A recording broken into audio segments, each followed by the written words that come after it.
நம்ம சென்னையை பொறுத்த வரைக்கும் வருஷம் வெளில வர்றது ரொம்ப சகஜம். ஒரு சில கண்ட்ரியை பொறுத்த வரைக்கும் ஒரு நிலநடுக்கம் வர்றது சகஜம். ஆனா, நீங்க பார்த்துட்டு இருக்க இந்த நேபாள்ல வருஷம் ஏர் கிராஷ். எப்போ பார் நூத்துக்கணக்கான பேர் செத்துட்டாங்க. நிச்சயமா போற போக்குல சொல்லுங்க. அதுக்கு ஒரு எவிடன்ஸோட தான் நான் உங்களுக்கு இப்ப சொல்லிட்டு இருக்கேன். கிளம்புன 1 நிமிஷம் 30 செகண்டுக்குள்ள கிராஷ் ஆயிருக்கு. அதுல மொத்தம் 19 பேர் டிராவல் பண்ணியிருக்காங்க. அதுல 18 பேரும் இறந்துட்டாங்க. ஒரே ஒரு பைலட் மட்டும் உயிர் தப்பிச்சிருக்காரு.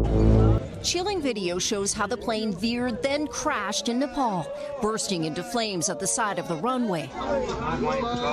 The crash just after July 24, 11:10க்கு டேக் ஆஃப் ஆன ஏர்கிராஃப்ட் சௌரியா ஏர்லைன்ஸ் CRJ-200 அப்படின்ற மாடல், கனடியன் ஏர்னு சொல்லுவாங்க அதுக்கு.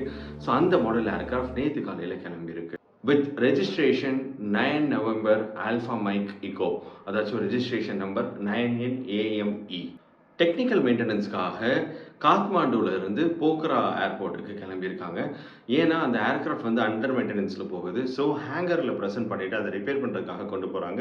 இந்த சௌரியா ஏர்லைன்ஸ் அப்படின்றது நேபாளுடைய லோக்கல் ஏர்லைன்ஸ், அதாச்சும் அந்த நேஷனலுடைய ஏர்லைன்னு சொல்லுவோம்.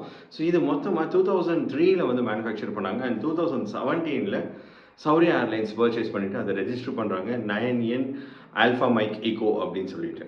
நேற்று போன ஏர்கிராஃப்டில் கேப்டனாக போனவர் 37 ஏஜ் ஃபுல்லான மிஸ்டர் மனிஷ் ஷாக்கியா. ஸோ இவர் ஒரு கேப்டனாக போகிறாரு. இது போக இன்னொரு கோபைலட் இருக்காங்க அண்ட் 17 பேசஞ்சர்ஸ். அண்ட் 17 பேசஞ்சர்ஸுமே டெக்னிக்கல் இன்ஜினியர்ஸ். ஸோ அவங்க எதுக்காக போகிறாங்கன்னா அந்த ஏர்கிராஃப்டோடைய ரிப்பேரிங்காக கொண்டு போகிறாங்க போக்குறாக்கு. ஸோ அந்த 17ல் 16 டெக்னீஷியன்ஸ் வந்து நேபாளிஸ் அண்ட் ஒரே ஒரு டெக்னீஷியன் யமனி. ஸோ எல்லாருமே ஏர்கிராஃப்ட் இன்ஜினியர்ஸ். 19 persons ட்ராவல் பண்ணியிருக்காங்க. ஒன்ஸ் கேப்டன் எல்லாம் ரெடி பண்ணதுக்கப்புறமா ஏடிசியில் பெர்மிஷன் கேட்குறாங்க. ஏடிசி கிளியரன்ஸ் கொடுக்குறாங்க. ரன்வே நம்பர் 02லேருந்து நீங்கள் டேக் ஆஃப் பண்ணுங்க அப்படின்னு சொல்லிட்டு. ஸோ ரன்வே நம்பர் 02லேருந்து டேக் ஆஃப் பண்ண கேப்டன் டேக் ஆஃப் ஆன ஒரு 1 minute கூட கம்ப்ளீட் ஆகலை. ஸ்டார் போர்ட் சைடு வந்து பேங்கிங் பண்ணுறாங்க. ஸ்டார் போர்ட் சைடு அப்படின்னா என்னென்னா, ஒரு ஏர்கிராஃப்ட்டை பைலட் இருக்கிற போர்ஷன் வந்து ரைட் சைட் டர்ன் பண்ணோம்னா ஸ்டார் போர்ட் சைடுன்னு சொல்லுவோம், லெஃப்ட் சைட் பண்ணோம்னா கார்ட் போர்ட் சைடுன்னு சொல்லுவோம். ஸோ ஏடிசியில் இப்போ என்ன ரிப்போர்ட் பண்ணாங்கன்னா, நாங்கள் கார்ட் போர்ட் சைடு தான் டர்ன் பண்ண சொன்னோம், லெஃப்ட் டர்ன் பண்ண சொன்னோம். பட் ஆனால் அவர் ரைட் டர்ன் பண்ணிட்டாரு. அது ஏன்றது இப்போ வரைக்கும் நமக்கு தெரியலை. பிகாஸ் நமக்கு பிளாக் பாக்ஸ் அப்படின்ற ஒரு விஷயம் கிடைச்சா தான் நமக்கு அது தெரிய வரும். பிளாக் பாக்ஸ்னு எதோ சொல்கிறோம் அப்படின்னா, பிளாக் பாக்ஸ் அப்படின்றது என்னது முதல் புரிஞ்சுக்கோங்க. பிளாக் பாக்ஸில் மொத்தம் 2 இன்ஸ்ட்ருமெண்ட்ஸ் இருக்கும். ஒன்று CVR, இன்னொன்று FDR, cockpit voice recorder and flight data recorder. So cockpit voice recorder அப்படின்றது பைலட்ஸ் பேசுகிற எல்லா விஷயமும் ரெக்கார்ட் ஆகிற ஒரு ரெக்கார்டர்.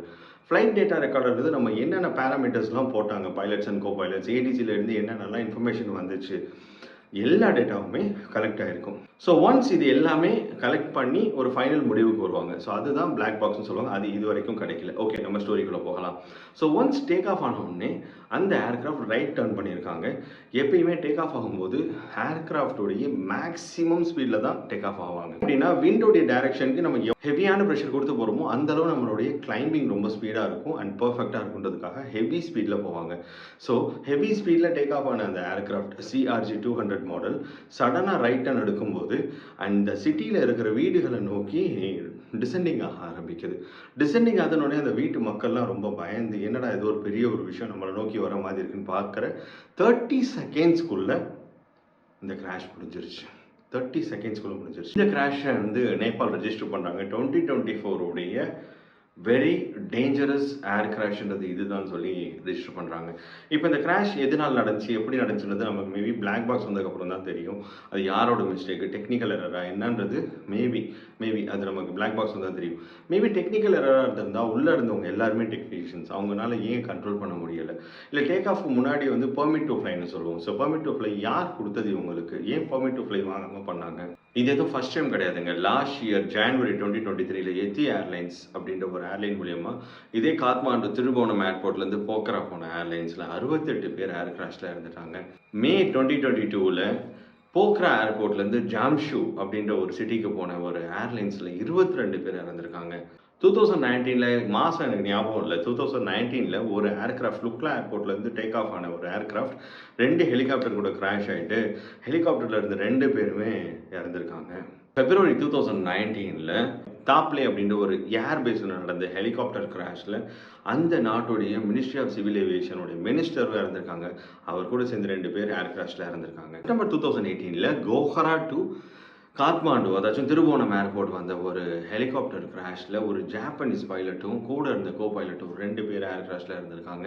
அதே 2018 மார்ச் மாதம் பங்களாதேஷ்லேருந்து நேபாள் காத்மாண்டு இதே திருவோணம் ஏர்போர்ட் வந்த ஒரு ஏர்கிராஃப்டில் மொத்தம் 61 பேர் ஏர் கிராஷில் இருந்திருக்காங்க. 2015 மே 2015 சாரிகோட் அப்படின்னு ஒரு ஃபாரஸ்ட் எல்லாரும் ஒர்க் பண்ணிட்டு இருந்த ஹெலிகாப்டர்ஸ் அதிலிருந்து 5 அமெரிக்கன் சோல்ஜர்ஸ் அங்கே தீ குடிச்சு ஏர் கிராஷில் அந்த 5 பேருமே இறந்துருக்காங்க.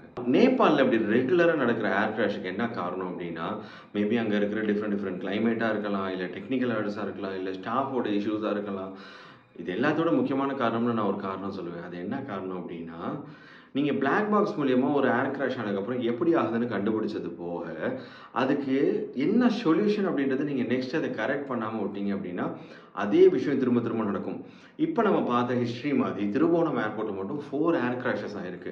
அப்போ அங்கே உள்ள டெக்னிக்கல் இன்ஜினியர்ஸ் என்ன பண்ணிட்டு இருக்கீங்க? நம்ம இந்தியாவில் இவ்வளோ கரப்ஷன் இருக்குன்னு பேசிகிட்டு இருக்கோம். இவ்வளோ கரப்ஷன் இருக்குது நம்ம இந்தியாவிலேயே ஏர் கிராஷ் ஆகி.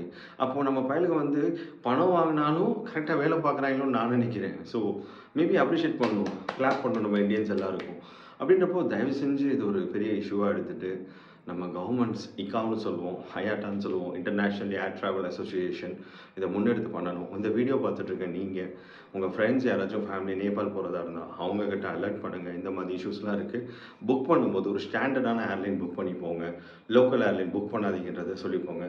மேபி நேபாளில் இருக்கிற ஏர்லைன்ஸை செலக்ட் பண்ணுறதை விட பெஸ்ட்டு நம்ம இந்தியாவில் இருக்க ஏர் இந்தியாவோ ஏதோ ஒன்று பெஸ்ட்டுன்றது எனக்கு இப்போ தோணுது. ஏன்னா ஏர் இந்தியாவுடைய சர்வீஸ் எவ்வளோ ஒஸ்ட்டாக இருக்குன்னு சொல்லி நான் ஒரு வீடியோ போட்டிருந்தேன். நானே போயிட்டு அதில் எக்ஸ்பீரியன்ஸ் ஆனேன். ஸோ அந்த வீடியோ நான் இங்கே ஐகார்டில் கொடுக்குறேன்.